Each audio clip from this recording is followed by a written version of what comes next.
Hai again semuanya. Pada kesempatan kali ini kita bertemu lagi dalam Self Motivational, di mana dalam segmen ini gue akan mencoba sedikit memberikan motivasi kepada kita semua untuk berubah ke arah yang lebih baik.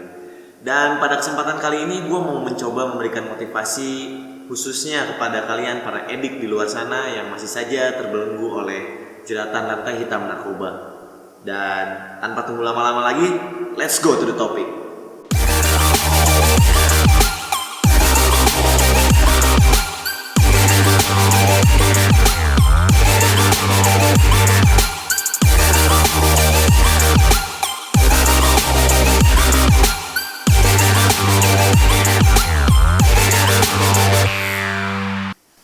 Edik atau pecandu adalah sebutan yang kalian sandang dan terima selama kalian masih menjadi seorang pecandu menggunakan nafza, baik itu dengan intensitas ringan, intensitas sedang, bahkan intensitas tinggi. Semua sama aja buat gua sama aja, sama-sama pecandu. Ya, di sini gua harap kalian bersedia untuk meluangkan sedikit waktu dan dengerin apa yang akan gue sampaikan sama kalian saat ini.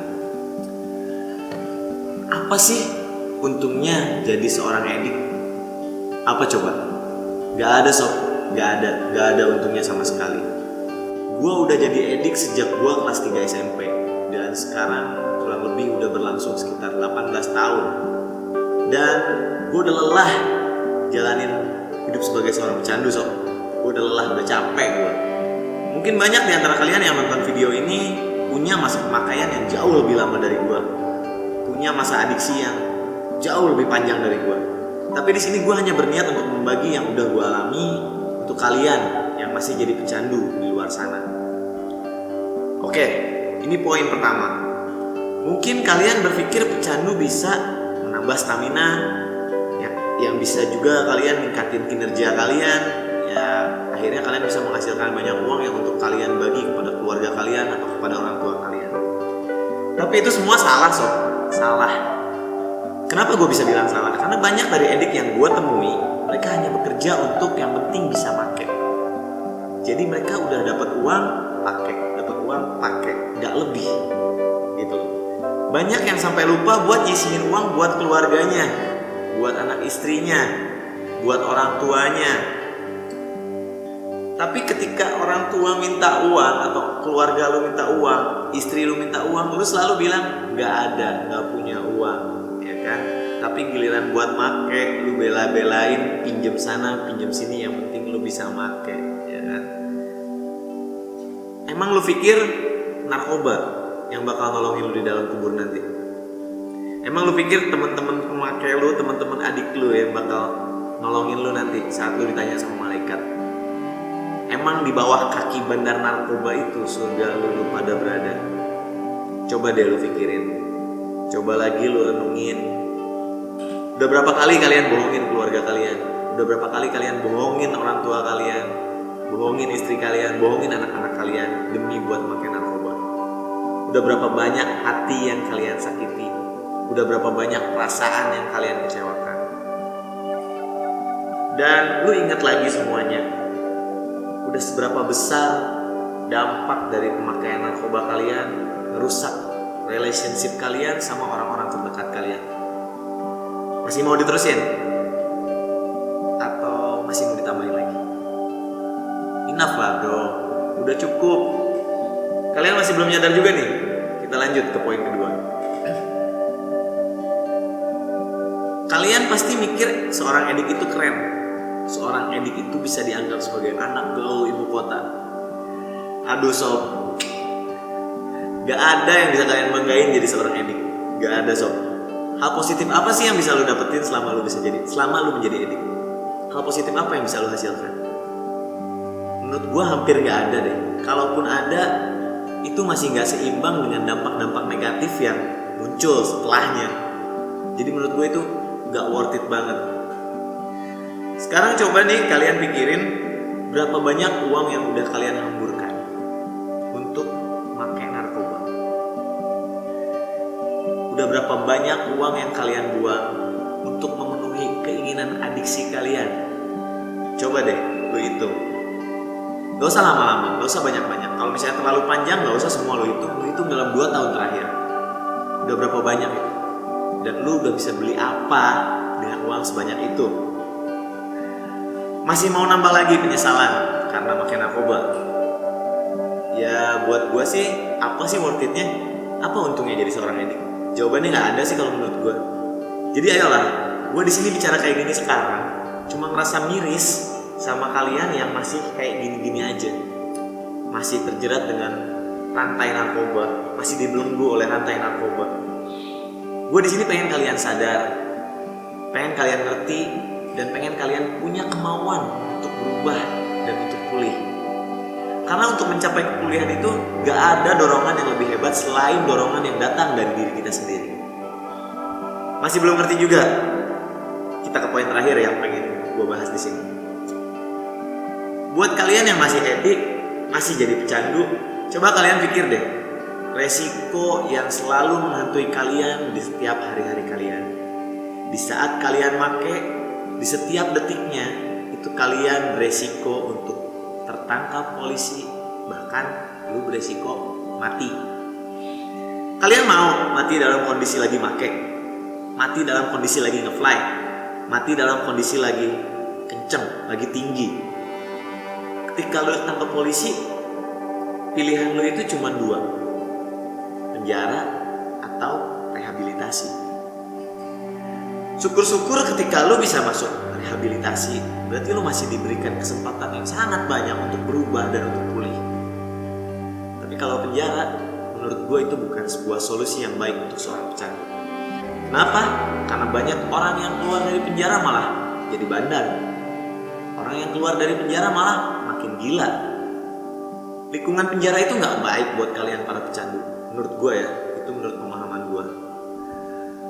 Dan buat karir ataupun buat pendidikan kalian, narkoba ini juga ngerusak sih sob. Rusak serusak-rusaknya dibuat oleh narkoba ini.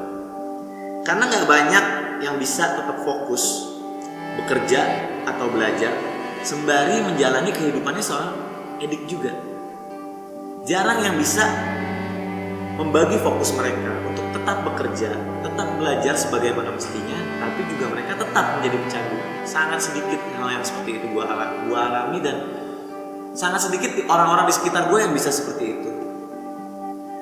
Jadi lebih banyak yang terlalu asik dengan adiksinya, terlalu asik sama kecanduannya, dia lupa sama tanggung jawabnya. Yang masih sekolah atau kuliah, stop now, berhenti dari sekarang. Sebelum semuanya terlambat dan akhirnya lu menyesal karena lu udah ketinggalan jauh dibandingin teman-teman lu yang gak make. Lu udah ketinggalan sangat jauh dibandingin teman-teman lu yang gak jadi edik, ya kan? Dan di era globalisasi ini sob, era yang serba digital, dimana di luar sana orang yang memiliki gelar itu nggak dapat jaminan lu bisa dapat kerjaan yang pantas. Kenapa? Karena di era ini yang dibutuhkan bukan hanya selembar kertas ijazah sob, bukan hanya selembar kertas ijazah yang dibutuhkan, tapi skill dan keahlian yang kalian gunakan dalam bekerja itu sangat mempengaruhi nilai dan value dari diri kalian. Yang era ini butuhkan adalah skill. Gimana kalian bisa punya skill ketika kuliah kalian gak pernah masuk, skripsi kalian dapat joki? Di mana skill yang lo bisa dapat? Era ini butuh kualitas, men, butuh kualitas, bukan butuh kuantitasnya. Jadi kalian mending fokus dalam meningkatkan kemampuan, perbanyak keahlian dalam diri kalian, karena semakin banyak keahlian yang kalian miliki, maka nilai diri kalian itu akan semakin meningkat, value-nya akan bertambah. Jadi ketika lu punya value yang tinggi, lu akan punya nilai jual di dunia kerja yang juga tinggi. Bukan perusahaan yang nentuin gaji lu, tapi lu yang nawar gaji lu sama perusahaan. Dan juga kalau menurut gua, lu mending stop semua ini sebelum orang-orang tersayang lu gak ada. Sebelum semuanya terlambat, sebelum orang-orang yang kalian sayangi ini tiada, sehingga udah gak ada lagi orang yang care sama kalian, dan kalian pun akan merasa kehilangan yang sangat dalam. Coba deh, lu pikirin segimana keluarga lu di sana udah kecewa sama lu. Segimana mereka udah kecewa.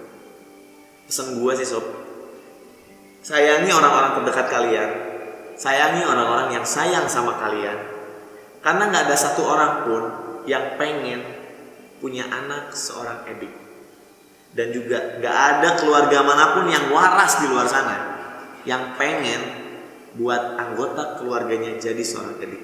Nggak ada sob. Mereka itu pengennya anaknya yang baik-baik aja, yang mengikuti semua norma dan aturan yang ada di masyarakat. Gue harap sih motivasi gue yang tadi cuma sedikit ini bisa sedikit membuka juga pemikiran kalian, sedikit membuka mindset kalian bahwa adiksi ini udah gak benar untuk diri kalian. Adiksi itu gak ada yang benar. Jadi gue harap kalian ini bisa sedikit berpikir dan punya kemauan untuk berubah ke depannya. Gue di sini ada untuk merangkul kalian. Ketika kalian udah gak ngerti harus bagaimana, kalian harusnya bisa sharing sama seseorang yang kalian percayai. Kalian bisa berbagi. Dan gue harap untuk kalian, orang-orang yang edik, kalian bisa punya motivasi untuk berubah. Kalian bisa punya motivasi untuk pulih. Karena ketika kalian sendiri udah merasa gak mampu, kalian bilang sama keluarga kalian, minta sama mereka buat dikirim ke fasilitas-fasilitas rehabilitasi yang ada di negara ini. Karena kita punya cukup banyak fasilitas rehabilitasi yang ada dan mau untuk membantu kalian pulih dan berubah. Pemerintah kita juga menyediakan anggaran yang cukup besar untuk merehabilitasi para pecandu narkoba. Karena mereka ingin generasi bangsanya ini semakin baik ke depannya. Jadi kalian gak usah takut masalah biaya rehabilitasi. Karena banyak tempat rehabilitasi yang gak ambil sama sekali uang dari kalian, yang sama sekali tidak dipungut biaya. Mungkin kalian bisa pilih beberapa instansi di bawah pemerintahan supaya kalian bisa menikmati pelayanan rehabilitasi ini dengan gratis. Ya, stop. Kalau kata gue sih stop menjadi seorang edik dari sekarang. Kalau kalian gak mau nantinya nyesel karena kalian kebablasan. Oke, mungkin hanya segitu aja. Sekian pesan gue buat para edik yang masih sibuk dengan adiksi kalian di luar sana. Oke, buat kalian yang suka dengan konten dari channel ini, gue minta kalian subscribe channel ini. Dan jangan lupa like, komen, dan share supaya orang-orang tahu apa yang kalian ketahui. Dan follow juga Instagram gue, di deskripsi ini ada. Dan buat kalian yang mau suggest tema atau pengen gue bahas apa di konten gue ini, kalian boleh DM di Instagram gue, atau kalian bisa komen di bawah sini nanti. Dan aktifkan juga ya lonceng notifikasinya supaya kalian bisa dapat pemberitahuan tentang update-update terbaru dari konten-konten di channel ini. Dan seperti biasa, ciao.